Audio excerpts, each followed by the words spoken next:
السلام عليكم ورحمة الله. لعل مؤسسة المصطفى للعلوم والتكنولوجيا تعد مظلة راسخة للتنمية والتفاعلات العلمية والبحثية بين العلماء في العالم الإسلامي. هي تأسست من أجل تسهيل وتعزيز التآزر في التعاون والتواصل والتشبيك وتكريس الاعتمادات والخطاب بين الدول الإسلامية في مجال العلوم والتقنيات الجديدة وخلق سلسلة متصلة من المعرفة والثروات والطاقات.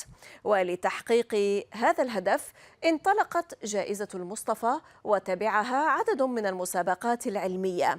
مسابقة كنز العلمية أو تطبيق المعرفة والفكر للمجتمع تم إطلاقها وتفعيلها لإنجاز المساعي العلمية لجائزة المصطفى ولتكريس الاهتمام لمجتمع الطلاب والباحثين المسلمين الشباب، وذلك لمعالجة مشاكل العالم الإسلامي في مختلف المجالات مثل المياه والبيئة والطاقة والصحة والمدتك وتكنولوجيا المعلومات والاتصالات والمواصلات والاقتصاد والمصارف والتمويل. اليوم في الجولة الثانية من هذه المسابقة العلمية فاز 6 مبدعين من العالم الإسلامي. يطيب لنا أن نستقبل ضمن خاص من الداخل العقول الجميلة الفائزة من ماليزيا الدكتورة بايكسي تشيا، إضافة إلى الأستاذ غلام حسين حلوائي مدير تطوير التعاون العلمي والتكنولوجي في مؤسسة المصطفى للعلوم والتكنولوجيا. أهلا بكم إلى حلقة جديدة من الداخل. معكم زينب صفار، تابعونا.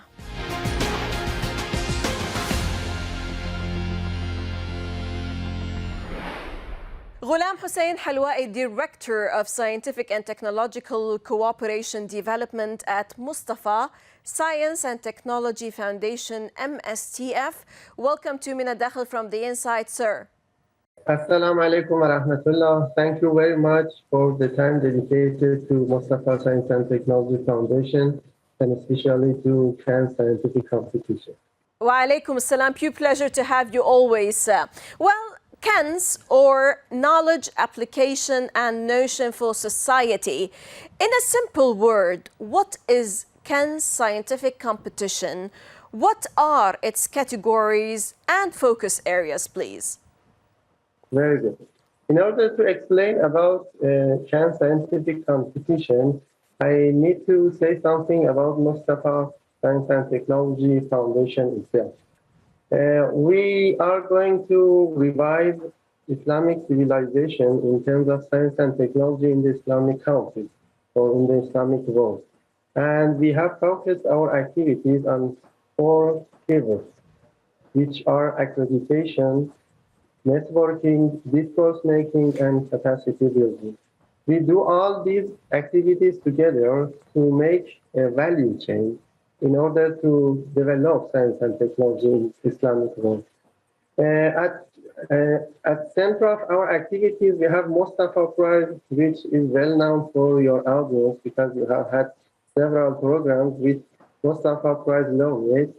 I'm not going to talk more about the Mustafa Prize itself, but in addition to the Mustafa Prize, we have several activities in MSTF on networking, discourse making, and capacity building. And the CANS Scientific Competition actually is under the capacity building we are trying to do in the Islamic world. Excellent. Actually, yeah. Yes. It is a competition among young scholars under 45 years of age in the Islamic world, and we call them to actually provide the ideas, the solutions to one of challenges of the Islamic countries to solve them in form of a competition which is named CANS. Right. Allow me to take you and dive deep into the CANS competition, scientific competition. What is the position of CANS scientific competition in the series of activities of Mustafa Foundation and in the context of the Mustafa Prize? Very good. In order to actually engage all the society to develop science and technology, we need to approach all the ages. For the school students, we have no competition for school students. At upper level or higher level, we are in touch with students of universities and also faculty members under the age of 45 years of age. In order to approach them and take benefit from the knowledge they have, from the experience they have in the universities, we are organizing this competition and ask them to provide their solutions to solve the problems and challenges of the Islamic world.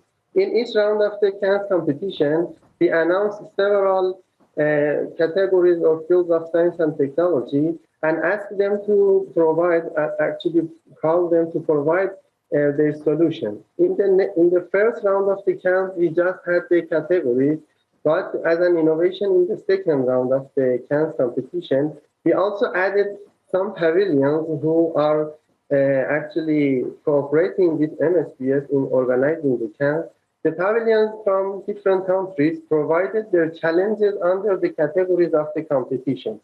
Yes. If I want to say the number, actually we have 63 challenges raised by 13 scientific and technological centers in 4 countries. They provided the challenges, they raised the challenges, and the participants of the CANS competition actually provided their solutions to the challenges. Right. Mr. Halwai, allow me to ask you here, how is this scientific competition held? How often is it held? And what are the competition fields and challenges? Yes. In the first round of the round of the competition, we had 5 categories, but in the second round, which was finished recently, we had 6 fields: economics, banking and finance, water, environment and energy, health and medtech, information and communication technology, transportation, and mining and mineral industry.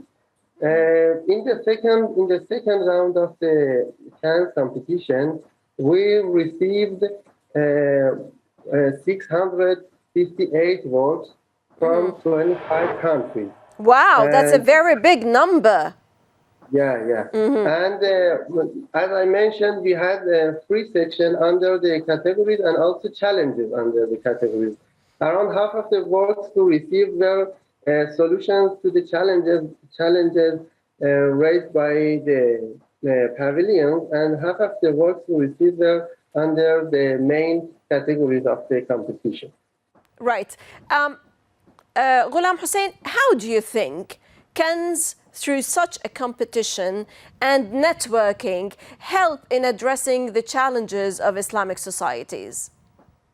You know, the main idea of organizing CANS, when we were thinking to create such competition, the idea was to promoting the idea of doing research for solving problems, not doing research for research, not doing research for just publications, and not publishing articles for just receiving the citations.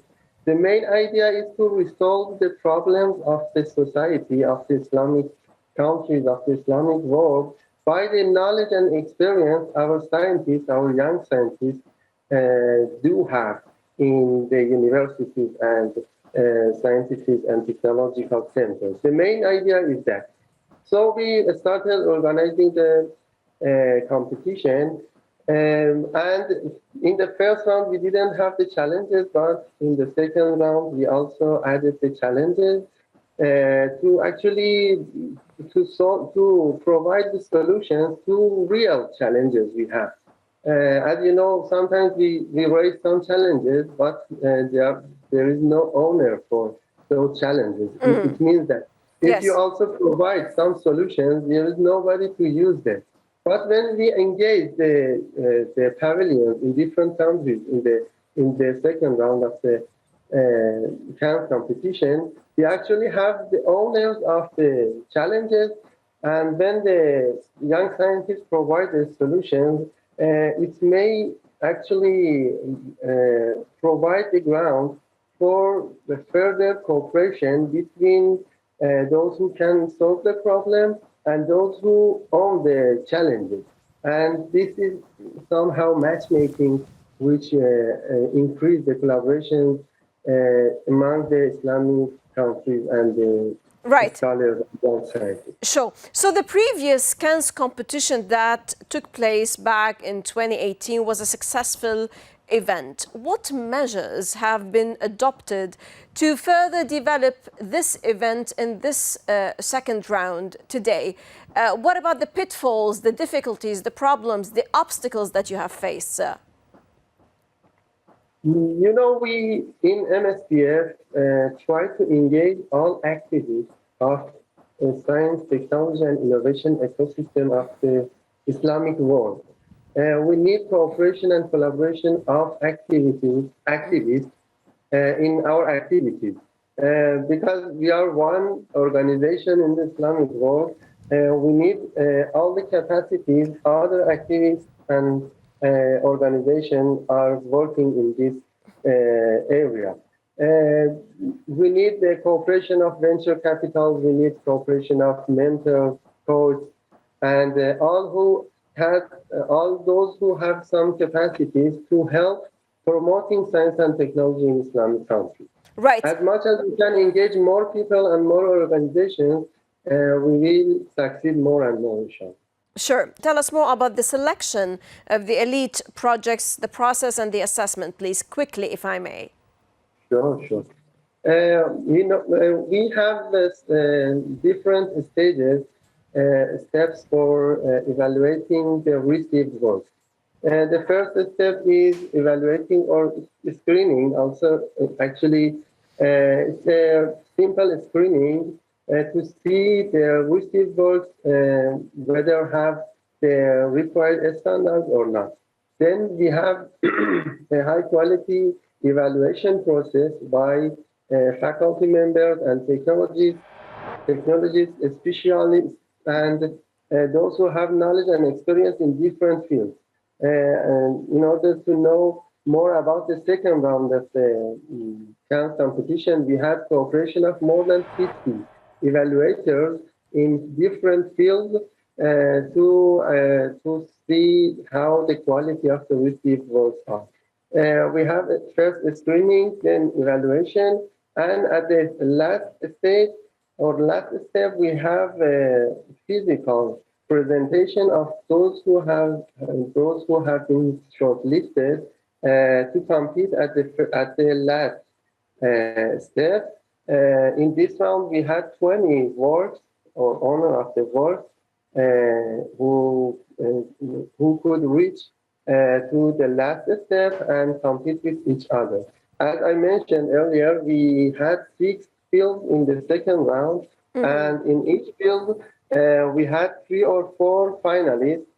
Totally, we had 20 finalists who competed with each other, and finally we had 6 winners. Sure. My last question for you, also quickly and briefly, if I may. The emphasis is that these innovative ideas must be translated into practical solutions to problems. How are these innovative ideas commercialized and put into practice? What are the Cannes pavilions? Actually, one of the points we evaluate in the works we receive in the Cannes competition is commercialization or being near to bazaar, near to market. This is one of the points. But as we focus and emphasize on the scientific and technological background of the works, we also consider that point. And at the last round of competition, we also consider the presentation and communication skills of the owners of the works. As you know, in order to sell what you have reached and what you have succeeded to do, you need also to convince the audience, to those who are the customers of your product. You need to convince them to buy. So these skills also are considered in evaluation at the last step of the presentation of the owner. Right, Mr. غلام Hussein حلوائي, Director of Scientific and Technological Cooperation Development at Musطفى Science and Technology Foundation. Many thanks indeed, sir, for joining us for all those highlighting and informative information about the KENS competition, scientific competition. We will be joined after the break with one of the laureates, a prominent lady, a doctor from Malaysia, but after the break. فاصل قصير ونعود. لا تذهبوا بعيدا.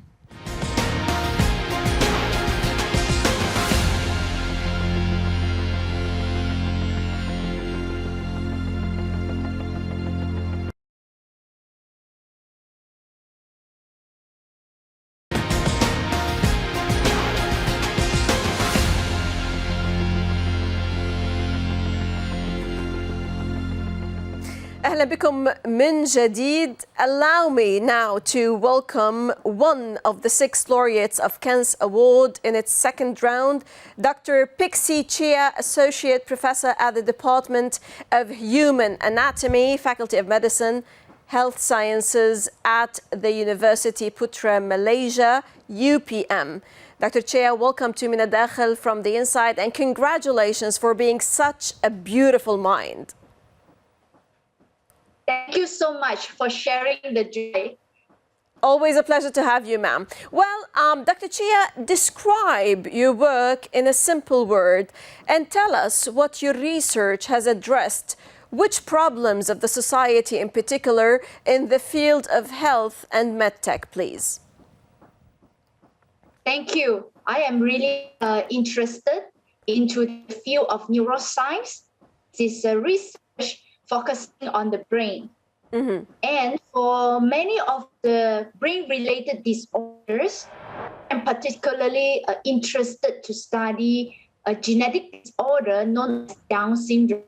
So many of us are born with 2 sets of chromosomes, but some unfortunate children, they will be born with extra set of extra chromosome 21 will cause a Down syndrome.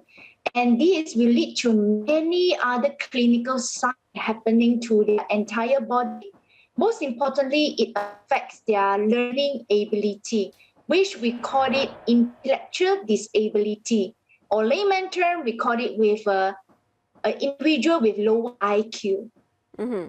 Of course, it also affects their cranial feature, so it will affect the feature of their face. It will cause them muscle weakness, so they do not have a very strong muscle contraction, mm-hmm. and many other 8 clinical features.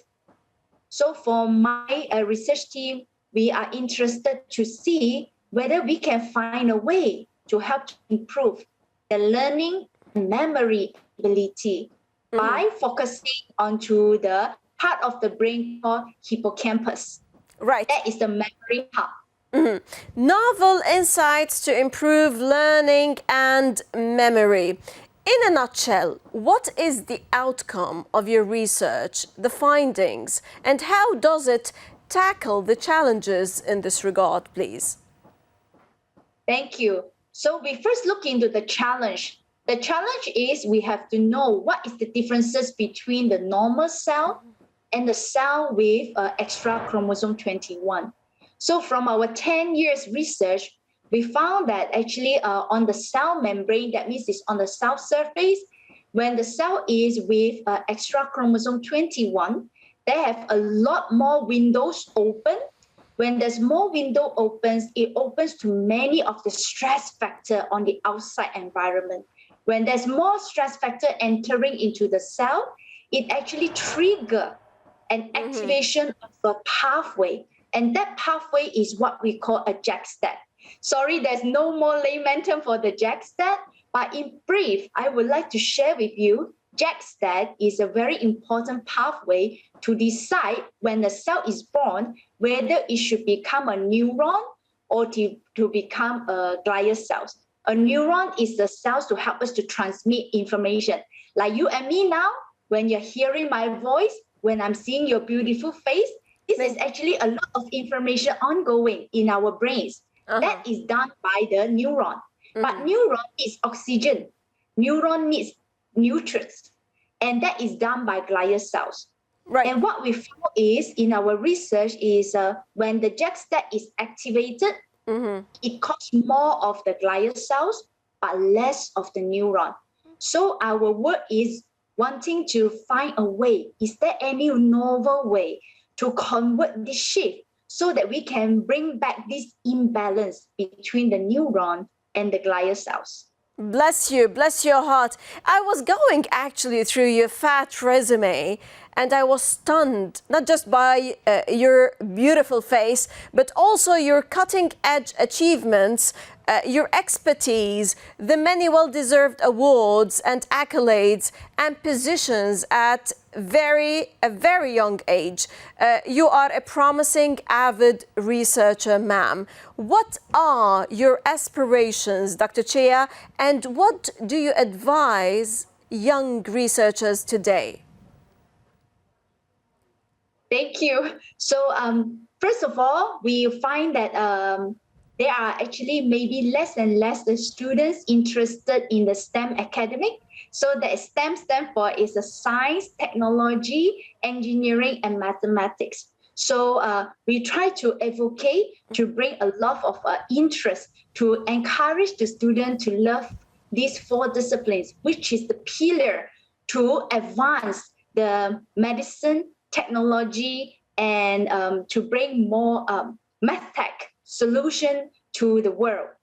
And we actually have a lot, we try to have a lot of engagement activities, trying to interest the student that learning science is fun. Although it's sophisticated, but it is fun.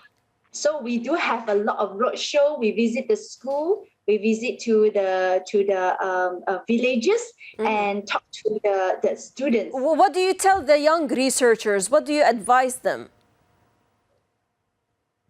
So we actually have something that is actually what was done during the InnoTex 2022. We actually have, thanks to the MSDF, the Musstapha Science and Technology Foundation, they do have a science cafe. So as a science cafe is a very unique opportunity to allow the scientists to talk science in a very layman term. And during our science cafe, during the recent InnoTex, we actually able to convert very difficult terminologies in science and engineering and medicine to become a layman term. And the children, or actually the middle school children, they are interested to know more because they understand what is ongoing. So it is a very good platform to engage us with the general public. Bless you. What do you think of the CANS Award? What prompted you to participate? And how does the CANS platform help in promoting your research and for the betterment of the society, ma'am? Thank you. When I first learned about the CANS Award, the CANS actually has a very important objective. That this competition emphasizes how to develop science and technology in the Islamic world by adopting a non-profit approach and help to maintain the complete independence in achieving the goals. I would say that I am actually amazed by how this foundation is trying to revering the Holy Prophet and following the Islamic teaching. So this MSDF actually honors the scientists of the Islamic world, and Malaysia is one of them, and appreciate the efforts of the young scientists. I love the name, how they call it is a CANS. It stands for knowledge, application, and notion for society. Their aim is to bounce the ideas around in the academic community. And they encourage us for the young researchers, by definition, is below 45 years old. So they encourage any kind of innovation, not limit to idea, but also expand to paper, publication, even books, and also to innovation. This is how flexible that they welcome all innovative ideas. Beautiful. And that encouraged me to take part in this competition. And you won. You are one of the prominent laureates of the CANS scientific competition. Well, truly the Musطفى Foundation, MSTF, seeks to encourage education and research and is set to play the pioneering role in developing regional relations between science and technology institutions within a framework honoring the scientists of the Islamic world and appreciating their mammoth efforts, and also highlighting and commercializing the works which are deemed to have improved the human life and have made tangible and cutting-edge innovations on the boundaries of science, or have presented actually new scientific methodology. My dear guest, Mr. حلوائي, and the beautiful mind, Dr. Pixie Chia, many thanks indeed for joining us on this من الداخل special Beautiful Minds. Thank you for the opportunity given.